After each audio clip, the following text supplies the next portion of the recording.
नमस्कार विद्यार्थ्यांनो, आज आपण पाहतोय इयत्ता 9वी सब्जेक्ट मॅथ्स पार्ट 2 त्यातील chapter number 2 parallel lines, page number 16 त्यातील थेरम आपण पाहतोय करस्पॉन्डिंग अँगल थेरम. तर हे थेरम काय आहे बघा. Statement: The corresponding angles formed by a transversal of two parallel lines are of equal measure. The corresponding angles formed by a transversal of two parallel lines are of equal measure. जे आपल्याला statement मध्ये दिले आहे ते आपण given मध्ये लिहितो. Given मध्ये काय येईल? line L parallel to line M and line N is transversal. Figure मध्ये बघा, फिगर नंबर 2.3 L आणि M या दोन लाईन ज्या आहेत पॅरलल लाईन्स आहेत आणि लाईन N जी आहे ती त्याची ट्रान्सव्हर्सल आहे आणि या ट्रान्सव्हर्सल मुळे अँगल A, अँगल C आणि अँगल B इथं तयार झालेले आहेत. तर अँगल A आणि अँगल B हे करस्पॉन्डिंग अँगल्स आहेत आणि हे करस्पॉन्डिंग अँगल्स आपल्याला इक्वल दाखवायचे, कॉन्ग्रुएंट दाखवायचे. म्हणून टू प्रूव्ह मध्ये काय येणार आहे? Angle A equal to angle B. आता डायग्राम मध्ये बघा, angle A plus angle C, angle A plus angle C हे दोन angle A plus angle C is equal to 180. 180 का आलंय? कारण की हे दोन्ही अँगल कसे आहेत? लिनियर पेअर मधले हे दोन्ही अँगल आहेत आणि आपल्याला माहिती आहे sum of the angle of linear pair is 180. Therefore angle A plus angle C is equal to 180. Reason त्याला दिलेलं आहे, एक नंबर त्याला दिलेलं आहे नाव आणि रिजन दिलेलं आहे अँगल्स इन लिनियर पेअर. त्यानंतर बघा डायग्राम मध्ये angle B plus angle C, angle B आणि अँगल C हे कसे आहेत? हे इंटेरियर अँगल आहेत. हे इंटेरियर अँगल आहेत. इंटेरियर अँगलची सुद्धा बेरीज किती असते? त्याची समेशन किती असते? 180. Therefore angle B plus angle C is equal to 180.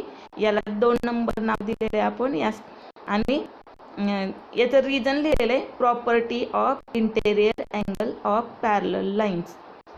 Property of interior angles of parallel lines. त्यानंतर आता इक्वेशन नंबर 1 पहा, इक्वेशन नंबर 2 पहा. याची राईट साइड आपल्याला इक्वल दिसते, ती किती आहे? 180. म्हणून राईट साइड इक्वल जर असेल तर त्यांची लेफ्ट साइड सुद्धा इक्वल असणार आहे. म्हणून तिसरं विधान काय लिहिलेलं आहे बघा, angle A plus angle C is equal to angle B plus angle C from 1 and 2. Equation number 1 and equation number 2. या ठिकाणी बघा आता लेफ्ट साइडला पण अँगल C आहे आणि राईट साइडला पण अँगल C आहे. ते कॅन्सल होतील एकमेकांना. मग राहिलं काय? Angle A is equal to angle B आणि डायग्राम मध्ये पहा अँगल A आणि अँगल B हे काय आहेत? करस्पॉन्डिंग अँगल आहेत. Therefore the corresponding angles form by a transversal of a two parallel lines are of equal measure. यानंतर आपण पाहतोय त्याच पेजवरील म्हणजेच पेज नंबर 16 वरील अल्टरनेट अँगल थेरम. काय आहे हे अल्टरनेट अँगल थेरम? बघा त्याचं statement: the alternate angles form by a transversal of two parallel lines are of equal measure. परत एकदा बघा, the alternate angles form by a transversal of two parallel lines are of equal measure. तर figure दिलेले आहे, figure number 2.4 मध्ये पहा, line L and line M are parallel lines and N is its transversal. आणि या transversal मुळे होणारे alternate angle कोणते आहेत? अँगल D आणि अँगल B. आता जे आपल्याला दिलेलं आहे ते आपण गिवन मध्ये लिहितो. म्हणून गिवन मध्ये काय येईल? Line L parallel to line M, line N is transversal. आणि त्यांनी काय सांगितलेलं आहे? अल्टरनेट अँगल त्याच्यापासून जे तयार झालेले ते कसे असणार आहेत? Equal major. म्हणजे समान मापाचे ते असणार आहेत, म्हणून ते प्रूव्हमध्ये येणार आहे. To prove angle D equal to angle B. आता परत डायग्राममध्ये पहा, पहिल्यांदा आपण काय घेणार आहे, अँगल डी आणि अँगल सी. अँगल डी आणि अँगल सी हे कसले अँगल आहेत, हे आहेत लिनियर पेअरमधील. आणि आपल्याला माहिती आहे लिनियर पेअरमधील अँगलची अँगलची बेरीज किती असते, 180. देअरफॉर पहिलं विधान, त्यामध्ये पहिलं sentence, angle D plus angle C is equal to 180. त्याला 1 नंबर नाव द्यायचं आहे आणि रिजन लिहायचं आहे अँगल्स इन लिनियर पेअर. त्याचप्रमाणे या फिगरमध्ये आपल्याला अँगल बी आणि अँगल सी हे 2 अँगल दिसत आहेत. हे कसले अँगल आहेत, तर हे इंटेरियर अँगल आहेत की ज्या 2 पॅरलल लाईन्स आणि ट्रान्सव्हर्सलमुळे तयार झालेले आहेत. म्हणून दुसरं विधान काय येणार आहे, angle C plus angle B is equal to 180. याला 2 नंबर नाव द्यायचं आहे आणि याचं सुद्धा रिझन लिहायचं आहे, property of interior angles of parallel line.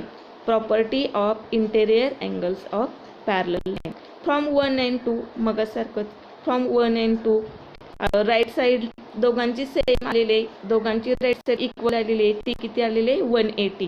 म्हणून त्यांची लेफ्ट साईड सुद्धा इक्वल असणार आहे.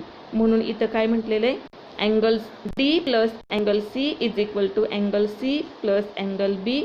याला पण रिझन दिलेलं आहे फ्रॉम 1 and 2.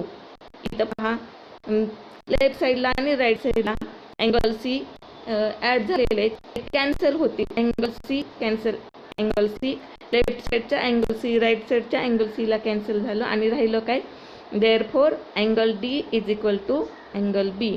आणि अँगल डी आणि अँगल बी हे कसले अँगल आहेत, हे अल्टरनेट अँगल आहेत. Therefore the alternate angles form by a transversal of 2 parallel lines are of equal measure. हे थेरम तुम्ही वहीत लिहून घ्यायचे. धन्यवाद.